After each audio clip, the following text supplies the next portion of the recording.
Nancy Pelosi, Barack Obama, Hillary Clinton, Bernie Sanders, none of them have DailyWire Plus memberships, and we don't want them to, but we want you to. Get 40% off new DailyWire Plus annual memberships now with code SUMMER at dailywireplus.com. Especially do it now because you can see, dropping today, episode 2 of my new docuseries, The Pope and the Fuhrer, The Secret Vatican Files of World War II. You have to do this because Ben's released all sorts of content. Matt, you might have heard of a couple little movies that he did. What is a Woman? You might have heard of that. I need to beat them in terms of how many people I bring over to subscribe to Daily Wire Plus. I need to beat them for 2 reasons. 1, I want to rub it in their face. 2, I would really be tickled if a 4-part docuseries about Pope Pius XII beat out all of those other projects. I would really like that. I think that would be great. And it's a very important piece. So anyway, head on over right now, Daily Wire Plus. The immense drama of the Second World War. 2 men face each other in a secret war. A war between good and evil. How many lives would have been saved by an official pronouncement from the Pope? What was the Pope afraid of people finding out?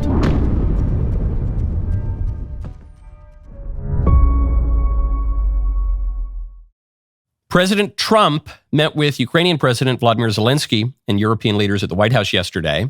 This following a summit with Russian President Vladimir Putin in Alaska on Friday. By the end of it all, President Trump managed to pull off the impossible.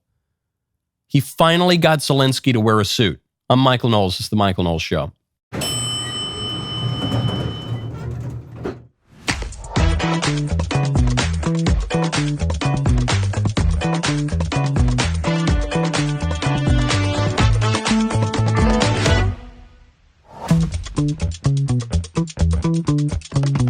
Welcome back to the show. An Israeli official was reportedly arrested in Nevada, arrested and then released back to Israel for being involved in a child sex operation. Not good. Not raises a lot of questions about how we deal with foreigners who commit crimes on our territory, and not good PR for the state of Israel, which has a lot of bad PR lately. We'll get into that story.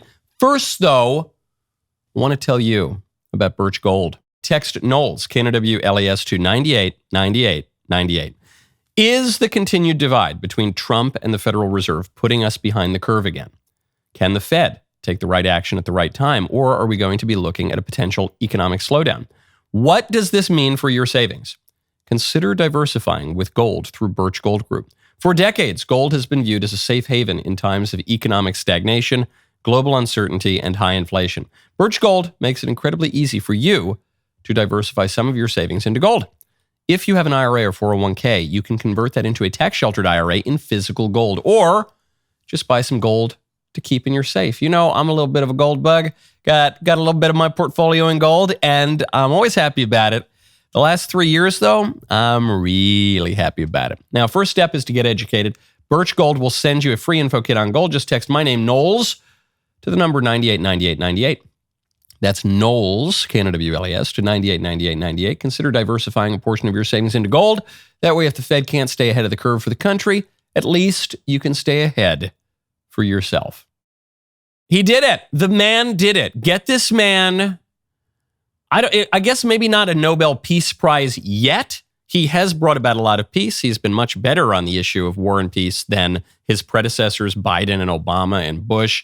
But Trump hasn't quite yet ended the Ukraine-Russia war. However, he did something that is actually more difficult, which is that he got Vladimir Zelensky, who's been wearing his pajamas for the past 3 years. He got the man to put on a suit, kind of. Here is Zelensky addressing this in the Oval Office with the reporter who dressed him down during the last Oval Office visit for showing up in his sweatsuit. President Zelensky, you look fabulous in that suit. I said the same thing. Yeah, you look good. I said the same thing. Yeah, looks good. I said to the one that attacked you last time. See, now he's I remember that. Yeah, I apologize to you. You look wonderful. No, my first question for you, President Zelensky. In the same suit. You see, I changed you. Maybe yours is much better. That's a nice little response there from Zelensky. So the reporter pushes it again. This reporter who last time said, why don't you ever wear a suit? And they get into this sort of shouting match. And this time he says, that's a very nice suit. And Trump, who is a really skilled diplomat. Trump comes in there and in a very New Yorker way, hey, come on, we're all having a little fun roasting each other.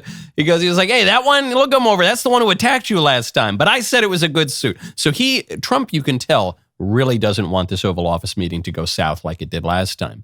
And Zelensky, rather than being offended and sanctimonious like he was last time, he just dishes it right back at the reporter. He says, yeah, but you're wearing the same suit. I changed. You're wearing the same suit, you cheapskate. You probably only have one suit. Anyway, it was a nice little exchange, and it's significant. It's significant. Well, hold on. I'll tell you why this is politically significant in 1 second. First, though, I don't want to be nitpicking too much. It wasn't really a suit in the sense that here's a picture of he's getting off the airplane, and it's some kind of weird jacket over. He is wearing a collared shirt this time, so that's an improvement. It's a black collared shirt. There's no necktie. I don't see a necktie in this picture.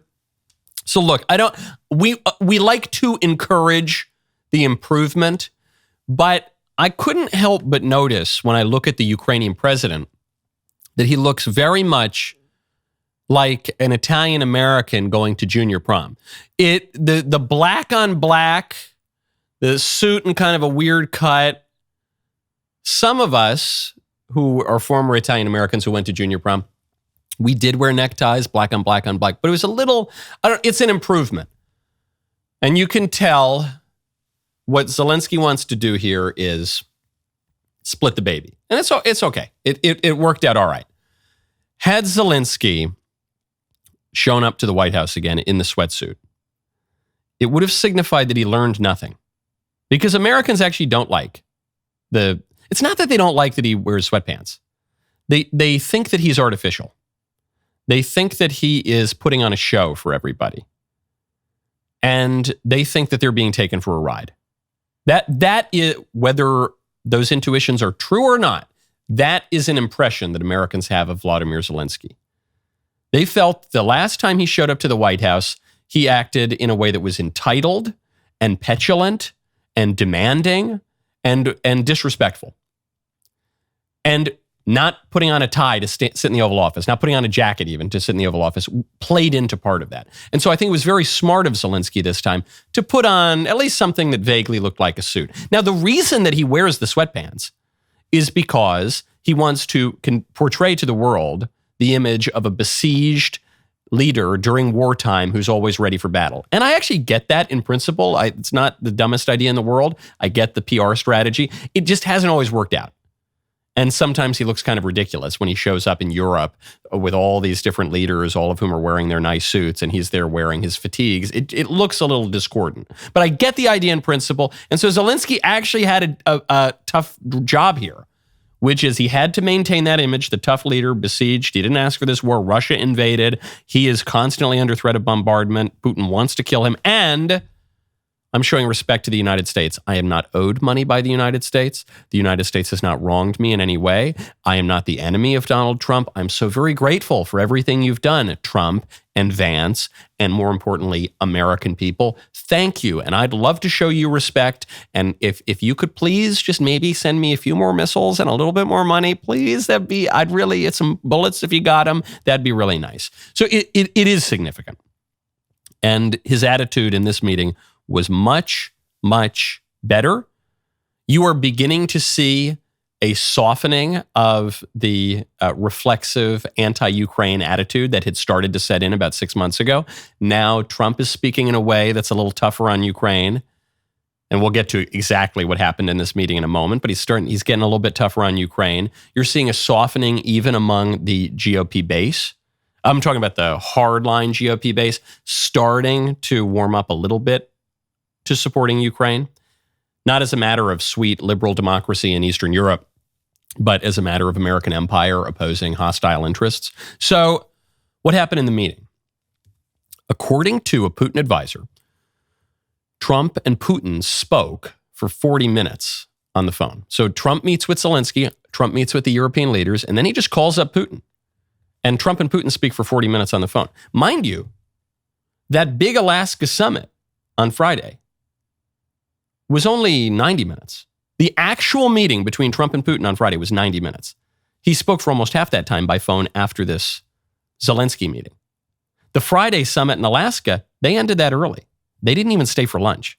And they had their press conference and it was confusing. And Putin said they had an agreement. And Trump said they didn't have an agreement, but they were kind of nice to each other. And they didn't get the things that they set out to get when they walked in there, but they continued the negotiations. And really what yesterday's meeting in the Oval Office was simply a continuation of the Friday summit. I think what happened in the Friday summit is Trump and Putin found themselves in a place where they got what they actually expected out of that summit. And then it became a question of, okay, we'll propose this, that, and the other thing to Zelensky, propose this, that, and the other thing to Europe. And they got out of there because they could just hurry this along and move. The fact that this took place at the White House so soon after the Alaska summit, to me, it's all the same summit. And they are working not merely on a ceasefire, but on a peace deal. And some evidence for this is Trump being caught on a hot mic talking to French President Emmanuel Macron, I believe it was, and giving his candid impressions of the Putin meeting. I think he wants to make a deal for me. You understand that? As crazy as it sounds. Here, sit down. Sit down, everybody. Okay. I think It's a little hard to hear. Waiting for the boss. He says, I think he wants to do a deal with me. As crazy as that sounds. Now, two things are going on here. One, he's conveying a little bit of surprise. Hey, why are all the European leaders and why is Zelensky coming to the White House on such short notice today? Because Putin is more eager for a deal than I thought he was. That's the first thing. So, assuming Trump is being totally sincere and totally candid here, he's saying, yeah, I flew to Alaska. We achieved not what we were telling the press that we were demanding to achieve, not what we were signaling to each other to play a game of chicken that we wanted to achieve, but I got what I wanted, and I'm now convinced he actually wants a peace deal. And so we got out of there, and that's why I called you guys in. Crazy as that sounds. Yeah, you didn't expect that, but crazy as it sounds, that's what happened. The second thing that's going on here is Trump is talking like a deal maker. The message he's trying to convey to Macron and to Europe and to Zelensky is, hey guys, don't worry. I got you something that's really good for us. I don't know if it's so good for Vladimir. Yeah, guys, you're not going to believe it. This is crazy as it sounds. He's offering us a lot of good stuff.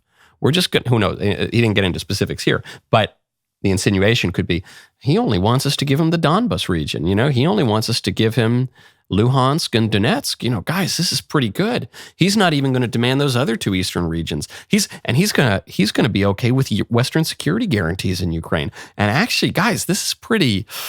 We better make a deal quickly. This is what it's about. It's clear as day to me. Trump wants a deal quickly, and the reason he wants a deal quickly is when it starts to take a long time to cut a deal. People get cold feet, people get big for their britches, people lose interest, and it goes away. So he wants to make this happen fast. That's what this language is about. This, to me, explains a lot of Friday. Okay, Vladimir, you're broadly open to a peace deal. You're not making totally crazy demands. You're open to Western security guarantees. Great. I got what I need. Save your filet mignon. I got to go back and talk to Macron and Meloni and Keir Starmer and Zelensky, and we're going to get that done. This is full steam ahead. Full steam ahead. And what is the likelihood that we could end this now 11-year war quickly? Well, what was the likelihood that Zelensky was ever going to take off the sweatsuit and put on a suit? I don't know. I feel pretty good about it. Now, there's other stuff going on in our nation's capital. Namely, ICE agents are mocking the weight and appearance of leftist protesters. It's a charming clip. We'll get to that momentarily. First, I want to tell you about Good Ranchers. Go to goodranchers.com, use promo code Knowles. I had some friends over for dinner on Sunday, as I do every single week. And as I do many weeks, we cooked delicious Good Ranchers steaks, the New York strip, and the ribeye, and they were magnificent. I said, when I saw sweet little Elisa preparing the dinner, I said, are those grocery store steaks? Or are those good rancher steaks? She said, Mac, they're those good rancher steaks. I said, good. All right, that way we're going to have a nice, delicious meal. Good Ranchers is going to get you, in my opinion, the most important thing, steaks that taste better than any steaks you're going to get. Second most important thing, the steaks are going to be less expensive than any steaks you're going to get. Third most important thing, though it's still very, very important, they're from the USA.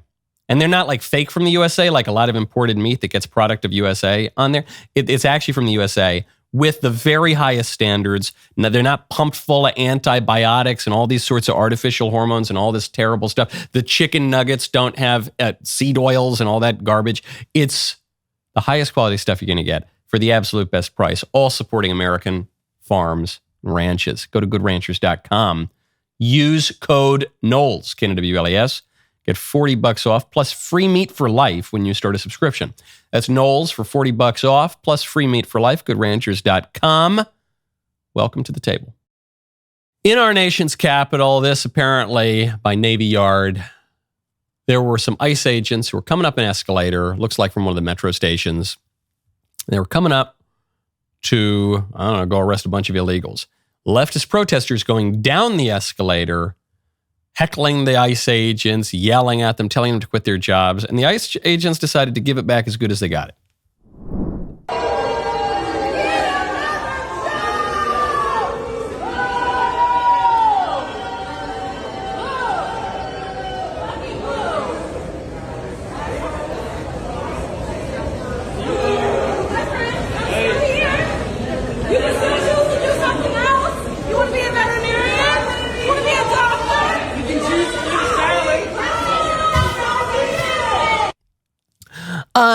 You could do something else. You can be a veterinarian. You can do this. And what does the guy say? He turns to her. She is, if you were only listening, she is a little overweight. I don't like to make fun of women's appearances. I think that's wrong. Actually, I think it's very ungentlemanly. This ICE agent did not feel the same compunction. He turns to her and he says, yeah, and you could eat a salad. So, now hold on. I'm not defending the comment per se. This is not the sort of thing one should say to a woman ever, even if the woman is awful. I'm not defending the comment per se. I am, however, defending this general approach to the protesters. Let's put it that way. Is that diplomatic enough? I can't knock this ICE agent because this approach to the protesters is what every single law enforcement official in D.C. and I think really throughout our country, certainly from the federal government, should be doing. What he is doing here is establishing authority. He is rather reminding this petulant woman of where the authority really lies. Law enforcement is not supposed to be done by committee or by struggle sessions. Law enforcement does not need to beg and plead and ask the permission of civilians to enforce the law and arrest criminals. That's not how law enforcement works. Okay? The people, all the civilians have a say in how law enforcement works. That say is at the ballot box. And in November, the people, through their representative, through the Electoral College, also just the people in the popular vote, elected Trump, who was running, it was almost the top issue, on mass deportations of illegal aliens.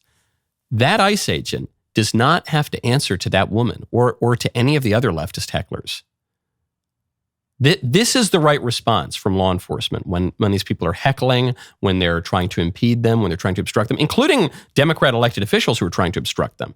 The correct answer is shut up, shut your trap. We don't care what you have to say. Don't care about your opinion. Doesn't matter to me at all. We're going to go round up all of the illegals and you can whine and cry about it, but it's going to go in one ear and out the other because you have no say in this. You have no say in this. You had a say in November.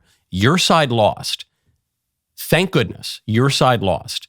And now we have a mandate not merely from the Constitution, from federal statutes, from the legislature, from the courts. We have a mandate from the people to go enforce the law.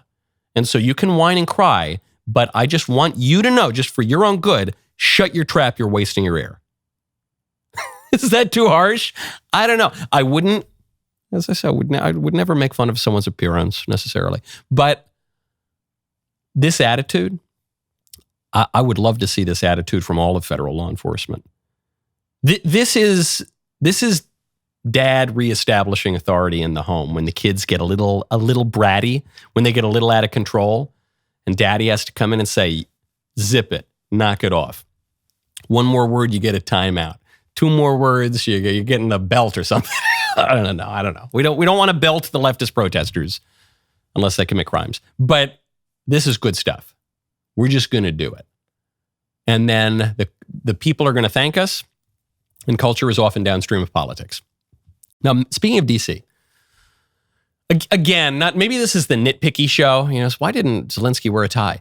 I got a little nitpicky in D.C. I'm very happy to see that Trump is taking control of the federal district, as is totally his right by the Constitution and by the D.C. Home Rule Act. And I'm glad to see that they're helping to get some of the homeless off the street. The situation's better than it's been. There's still crazy homeless people, shirtless, running around, muttering to themselves, but it's gotten a lot better. And the crime on the street has apparently improved dramatically, and so that's great. But I'm walking right by the White House. I was in D.C. to MC an event for the Department of Education that was done in collaboration with Brave Books, Kirk Cameron's company, and it was a wonderful, great deal of fun. I'm walking around by the White House.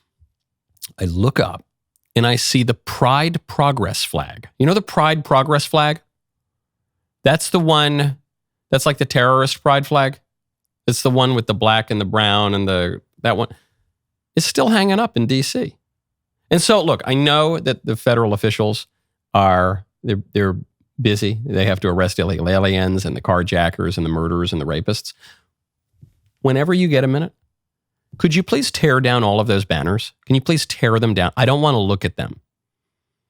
And I don't care if the residents of D.C. want to look at them. It's not their city. It's my city. That city is different from other cities. Washington, D.C., and this is the message of the federal takeover of the federal district. Washington, D.C. is different from New York and L.A. and Chicago and Oakland and San Francisco. Washington, D.C. does not belong to the residents. They have a stupid license plate in Washington, D.C. They shouldn't even be allowed to have that. It says taxation without representation, because the residents of Washington, D.C. don't really have representation in Congress, because they're not supposed to, because they don't live in a state. If they want to live in a state, they can go move to a state. There are a lot of states right around D.C. There's Maryland, there's Virginia, there's West Virginia. They can go move to one of those if they want. If they want to live in the federal district, they don't have congressmen there, because you can't give the nation's capital to one state. That's the whole reason the federal district was made in the first place. So it's not, I know there are going to be some squishes and libertarians and whatever who say, well, if the DC residents want to have pride flags on their streets, if DC residents want to have BLM Square to laud and exalt drug dealers and murderers, that's their right. It's not their right. They don't have any right to that. That's my district. That district is now run by Donald Trump and the Republican Congress. And I think it would be a great sign of who really runs the federal district to rip down those signs. Because also, they put them up, I guess, for Pride Month. It went from Pride Day to Pride Week to Pride Month. It's August. It's August. Guys, it's August. We are now fully in Pride Quarter. And guess what? There's another Pride Month coming up, because October is LGBT History Month. We are now at Pride, third of the year. Get those flags down and burn them, please, if you wouldn't mind. I'm not demanding you burn them, but that would be a good. That would be a good thing. I would support it. Now, speaking of LGBT, a homosexual man has just described in perfectly illustrative terms his process of purchasing children through IVF, and it is maybe the clearest look at what IVF really is, necessarily is. That I've ever heard by way of TikTok and social media. We'll get to that in 1 second. First, I want to tell you about Shopify. Go to shopify.com/Knowles. Shopify is the commerce platform behind millions of businesses around the world and 10% of all e-commerce in the U.S. We even use it for our own DailyWire shop to make sure things are running smoothly and efficiently so you can get the goods. Now, you might be asking, Michael, what if I can't design a website? What if I'm worried people haven't heard of my brand? Not a problem. Shopify's got you covered from the start with beautiful ready-to-go templates that match your brand style and helps you find customers through easy to run email and social media campaigns. Now, if you need a hand with everyday tasks, their AI tools created specifically for commerce can help enhance product images, write descriptions, and more. Plus, their award-winning customer support is available 24/7 to share advice if you ever get stuck. Turn your big business idea into with Shopify on your side. Sign up for your $1 per month trial and start selling today at shopify.com/Knowles. Go to shopify.com/KNWLES, shopify.com/Knowles. A homosexual with poster board and sticky notes has just given his social media followers an update on his process to purchase babies. Quick recap, we're having 2 babies. We bought 40 frozen eggs from our egg donor. 28 of those eggs survived the thawing process and then were fertilized. 12 of those fertilized eggs did not develop into usable embryos. So that makes 16 embryos that were sent to PGT testing. And we just got in those PGT testing results. Starting with Joshua's side, his one embryo that was rated good to average came back as chaotic, which checks out. That one is no longer usable. This one, which was originally graded good, came back aneuploid. Chromosome 13 only had 1 in the pair. On my side, the one that was originally graded as bad indeed came back aneuploid. Its chromosome 13 also only had 1 in the pair. This one, which was originally graded as good, came back with no DNA detected. So that's no longer usable. This one, too, which was also originally graded as good, came back aneuploid. Chromosome number 4 only had 1 in the pair. Lastly, this one, which was originally graded good to average, came back as high mosaic. Chromosome number 2 had 3 when it was supposed to have 2. All in all, we're so happy that we decided to purchase as many frozen eggs as we could, 40, because that leaves us with these 10 embryos for 2 babies. And we're told that the majority of journeys take 2 to 3 transfers to get pregnant. We purchased usable, good to average. His words. Those are not my words. His words. Describing his babies. Potentially his babies. Well, his babies, I guess. But he'll probably kill most of them. In fact, he's admitting that he'll kill most of them. His words are not, we conceived, we made love, we begat. These things are not really possible for him, or not in his current lifestyle. So we purchased. I'm so happy we purchased 40 embryos. We purchased, and some of them were usable. Are children to be used? Some people think children are to be used. Are children to be purchased? Oh, they were purchased by, I don't know, the Ottoman Empire. They were purchased by slave traders. They were purchased and became janissaries in decadent and terrible cultures. Do we think children are to be purchased and to be used? And then do we grade our babies? If you are a normal person, not like him, if you're a normal person and your wife gives birth, and the baby comes out, do you look at the baby and you say, I guess I would give him a grade of good to average. He's not, I don't know. I wouldn't say he's an A+. I would say that my son he's a B-, and do I really want a B-? Kids are expensive, it costs hundreds of thousands of dollars to raise a kid to age 18. Do I really want, I don't know. You know what? He's not going to be usable for us.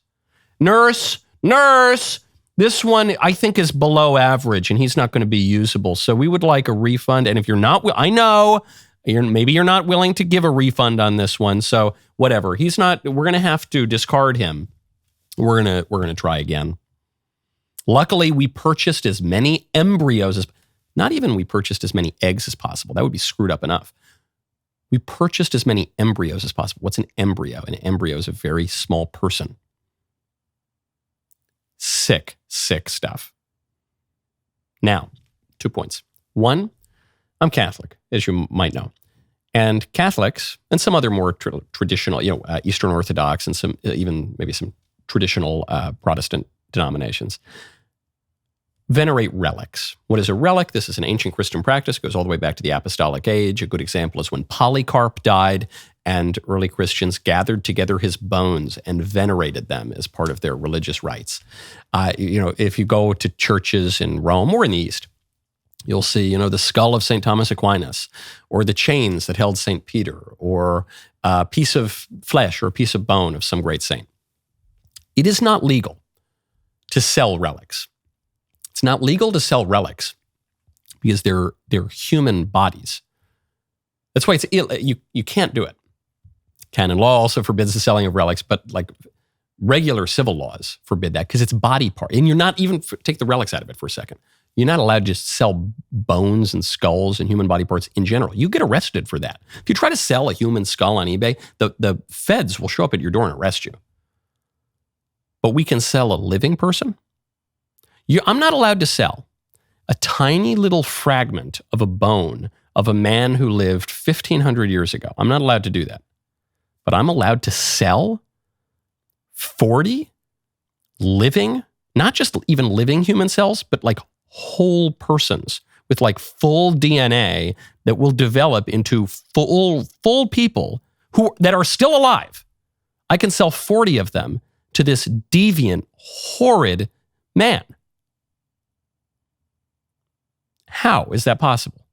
Now, the next thing people are going to say is, well, Michael, look, this guy should not be buying babies because he's homosexual and we don't like that. And we don't think two fellas should raise a kid, or we don't think two women should raise a kid. But we do think that a husband and a wife who are struggling with infertility, and I know the struggle, it's a tough struggle.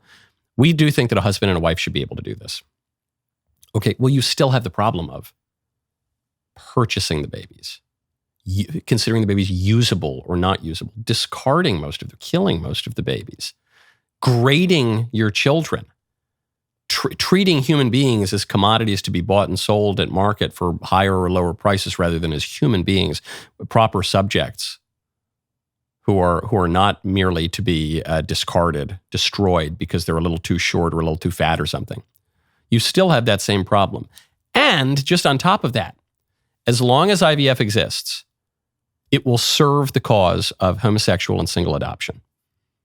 Because that is a market demand that it actually meets, that it reliably meets. And because we live in a culture, at least for now, in which marriage has been redefined out of reason and out of existence, and in which individuals are understood to have precisely the same rights as married couples, actually married couples. So you're always going to have that. There's always going to be greater demand for IVF among people who, in principle, will not conceive over normal couples who are just maybe struggling a little with infertility. And IVF, being a marketplace, will always commoditize human life. In some ways, I got to give this guy some props because he's just describing honestly what IVF is. He is just revealing, he's saying the quiet part out loud because most people don't want to admit what the process necessarily is.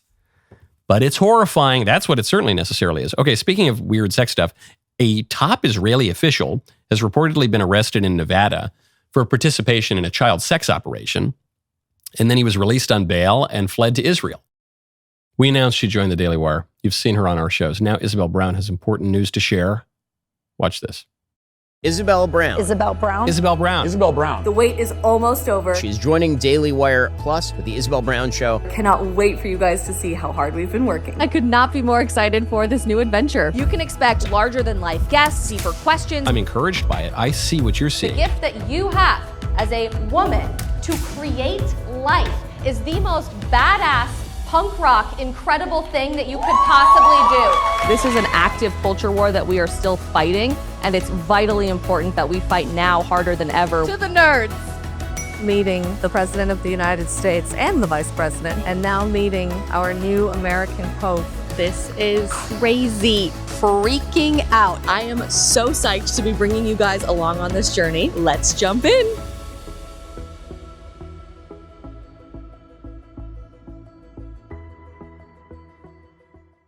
The Isabel Brown Show premieres September 8th on DailyWire Plus. Be here for the debut for every new series and documentary and for every piece of breaking news. And right now, save 40% on new annual memberships with code SUMMER at DailyWirePlus.com. Do not miss what's next.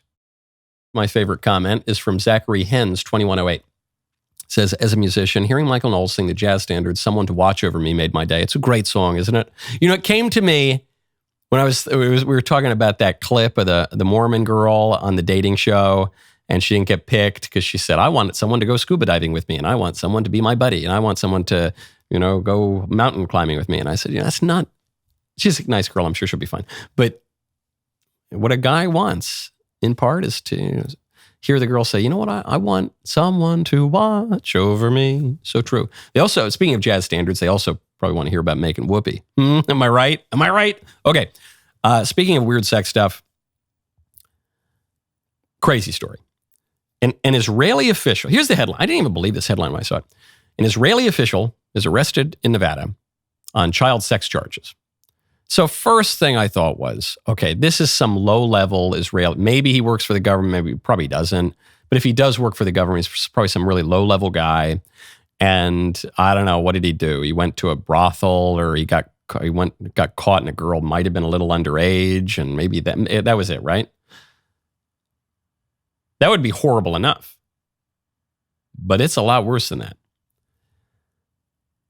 A top cybersecurity official for the Israeli government, this guy Tom Alexandrovich, was arrested, this is according to reports, facing felony charges of luring a child with a computer for a sex act, according to the Las Vegas Metropolitan Police Department.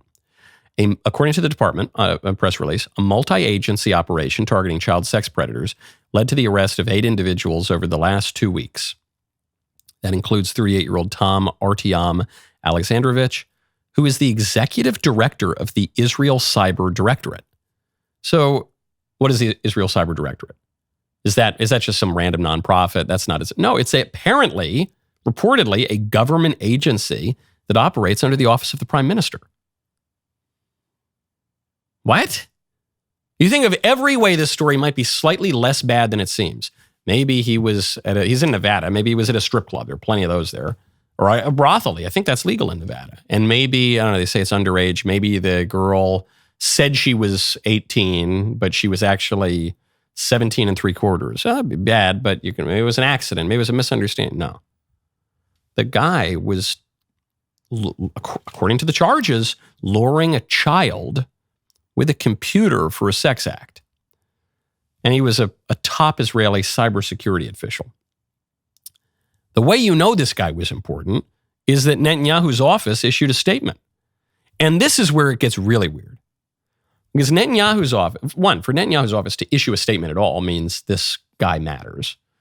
But then the statement not only pled his innocence, the statement denied that the man was arrested at all. So the prime minister's office said, a state employee who traveled to the U.S. for professional matters was questioned by American authorities during his stay. The employee, who does not hold a diplomatic visa, was not arrested and returned to Israel as scheduled. The Guardian is reporting that he was arrested and charged with a felony. You heard the statement from the Las Vegas Police Department. So the Netanyahu office says, he was questioned by American authorities. Well, how do you get questioned by American authorities if you're not arrested? And then why is the Guardian reporting that he was charged with a felony, a very, very serious felony? Netanyahu said, no, it was no big deal. Then he goes back to Israel, and that's that. Okay. I don't know what the real story is here. I think we should get to the bottom of what the real story is here. And I think the United States should insist on extradition. And this is where things get a little weird, because certain countries will extradite criminals back to the United States and certain won't. You think of Roman Polanski. Roman Polanski's wanted for statutory rape in America, and he fled to France, and he's lived the rest of his life there, and has made movies since then. And he's didn't he win an Academy Award since then? Anyway, certain countries won't extradite. Israel, according to treaty obligations, does extradite criminals to the United States. So we say, okay, well, that's good. Let's get this guy to come to the U.S. then, because this is a serious crime. Problem is, there is domestic legislation in Israel that says that they will not extradite Israeli nationals. So the domestic laws are contradicting the treaty obligations. And there are certain exceptions to extradition in Israel, like if a person in the government is wanted for a political crime. But this isn't a political crime, I don't think. This is a weird sex crime. I am off, as I say, my opinion on geopolitics, on not just the state of Israel, but on foreign aid generally and support of other nations and alliances it's probably the least satisfying view in the public life today, because it's the most prudential view in public life, because it's the least ideological view in public life, because it happens to be correct. But my view is, if an American ally, let's say England, Some English official comes to America and I don't know what he does. He gets a speeding ticket. We just let him off the hook. If an American official gets into a bar fight, if an English official gets into a bar fight even, it's like we're talking about assault here. We're talking about something that could bring criminal charges. But look, he's an ally. We're talking a guy who's here, maybe in a diplomatic role. And we just brushing that sort of thing under the rug to maintain political alliances. I get it. I see it. I have really no problem with it. Luring a child for a sex act with a computer by our greatest ally in the Middle East that we fund to the tune of $1 billion a year? And I don't think so. By all rights, this guy should be extradited, put on trial. If he's convicted, he should be drawn and quartered. Though, to temper that a little bit, the reason not to give child sex predators the death penalty is because then it just takes away an incentive for them not to murder their victims. So actually, even in a prudential way, you don't. But this is really bad. And the Prime Minister's office saying, "Oh no, he wasn't arrested. Nothing to see here. Move along, move along." I don't think so. This is not a bar fight. This is not jaywalking. This is not speeding. This is about as terrible a crime as you can imagine. And this story cannot go away. And this guy should probably be extradited, and he should probably face charges in America. And is that going to happen? I want an explanation. I want an explanation from the State of Israel. I want more information from the Las Vegas Police Department. We don't let this go under the rug. If an Israeli wants to come here and run up a big casino tab in Vegas and not pay his tab, whatever. If he wants to come here and, I don't know, crash his car into a telephone pole and, I don't know, litter and commit any manner of low-level crimes, I don't know, smoke a joint, that's probably legal now. Whatever, I get it. But a crime like this, we can't let people off the hook for this. And if a supposed ally of ours is not willing to forget about extradite. If he's not willing to take this seriously, if the strategy is just deny till you die, that's not the right behavior. And that needs to be reexamined at the top level. Okay, speaking of the Holy Land, really good news. There's a chart that was going viral. Estimated adult conversions to Catholicism in the U.S. Listen, I'm a mackerel snapper. I'm a papist. There's no doubt about that. I don't always talk about that as the story, like every day for most of this show's existence. That's not like the main story. But Catholicism right now is becoming a really big news story. This is in part why my docuseries, The Pope and the Fuhrer, The Secret Vatican Files of World War II, is doing well on DailyWire Plus right now. And you can watch it exclusively on DailyWire Plus if you subscribe. There's just something happening.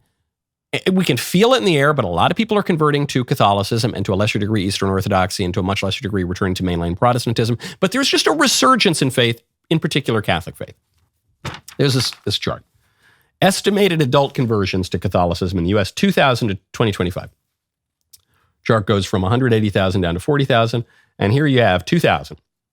Probably around 170,000 adult conversions annually. And then it just goes down, down, down, down, down. Down, down, down, even more, more, more. Down, down, down, down, down, down, down, down, down to 2021, and then spikes up like a hockey stick. Now way, way up, back almost to where we were in 2000, which again is not great.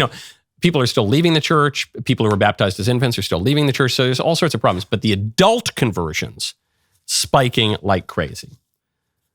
So you look at the other chart, annual additions to the U.S. Catholic population, births from infant baptisms, okay, going down.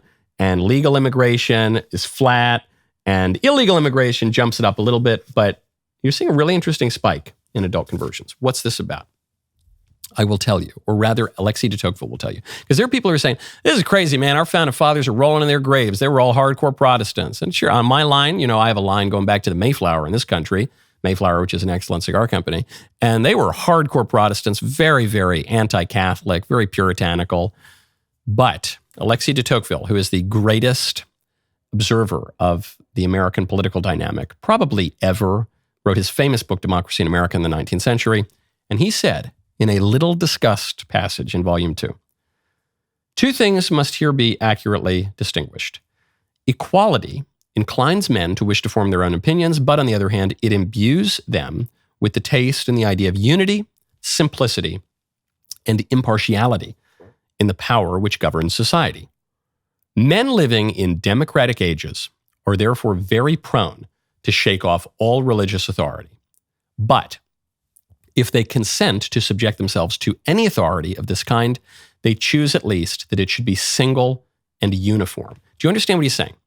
He's saying, look, I know America is really Protestant and really super duper, very, very religious in the Protestant religion, but very, very democratic. So very, very religious, very, very Protestant, but very democratic, which means that over time, America is going to incline in two directions. It's going to become less religious, generally, but where religion is preserved and increases, it's going to become more Catholic. This is the crazy prediction of Alexis de Tocqueville. So over time, America is going to either give up religion or it's going to become very Catholic. And so the founding religious view is actually that's the least stable thing. And why is it? Because they're in an age of equality and democracy, people are going to want to shake off all religious authority. But if they do want religious authority, they want it to be equal, single and uniform, not this group is Methodist and this group is Presbyterian and this group is Baptist and this group is Anabaptist and this group is, they don't like that. Religious powers not radiating from a common center are naturally repugnant to their minds, to the democratic mind. And they almost as readily conceive that there should be no religion as that there should be several. I think this is a brilliant observation from Tocqueville, who's a very brilliant observer. I think that is what's happening. I think there's more to it. There's also that new atheism from the 2000s is just so lame and it was always contrived and fake. And so that's falling away. It was just too shallow to last. Also COVID. I think you have to look at COVID here. The isolation, the despair of COVID, I think sends us right back into thinking about the eternal things and especially into a sacramental theology that involves the physical world. We were talking about relics earlier, but sacraments too. That's there. And one last explanation, which not a lot of people have talked about. The change happens in 2021. What happened in 2021? What year did Father Mike Schmitz launch Bible in a Year, which became the #1 podcast in the world? What year was that? It was 2021.